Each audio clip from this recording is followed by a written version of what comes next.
సాకిరిలో అమ్ముళ్ళు సబ్బోలు ఎరువులు. ప్రసవించేటప్పుడు మనం సేవ చేయలేక అమ్మ శరీరం సబ్బులా అయిపోతుందంట. చిన్న నోట అమ్మ అమ్మని అంటే గావురంగానే మారాము చేస్తే పావురంగా అమ్మ శంపను గిల్లి ముద్దాడి శంకల ఎత్తుకుంటాది. రత్నమా మెరిసే ముత్యమా నా బంగారు తండ్రి అంటది.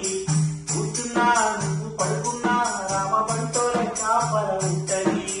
సంతామామను చూపి గోరు ముద్దులు పెట్టి జాల పాడి అమ్మ పండుకోబెడతది. అమ్మా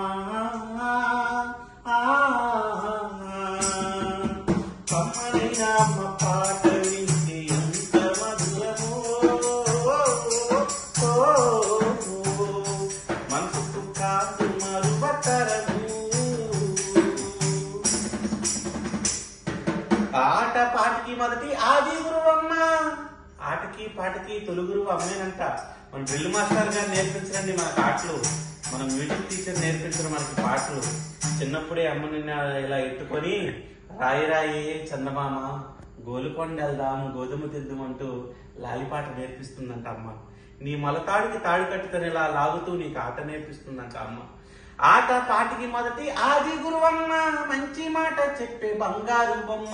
5 ఏళ్ల వయసులో పలక చేతికిచ్చి బడికి పో బిడ్డ నీ బతుకు బాట చూపి. 1, 2 చదివి వానమాలు నేర్చి వయసుతో పాటు చదువు పెరుగుతుంటే కన్న బిడ్డను కళ్ళ ముందు చూసుకొని కడుపు నిండినంత సంబరపడతది.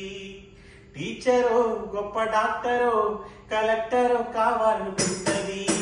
మనసున్న తల్లి మన అమ్మకమ్మడి కలలెన్నో మదిలోన కంటది. జన్మనిచ్చిన అమ్మ రాతి బొమ్మ కాదు, జన్మనిచ్చిన అమ్మ రాతి బొమ్మ కాదు, జగమంతా జన్మంతా కురిసేటి దైవము అమ్మా.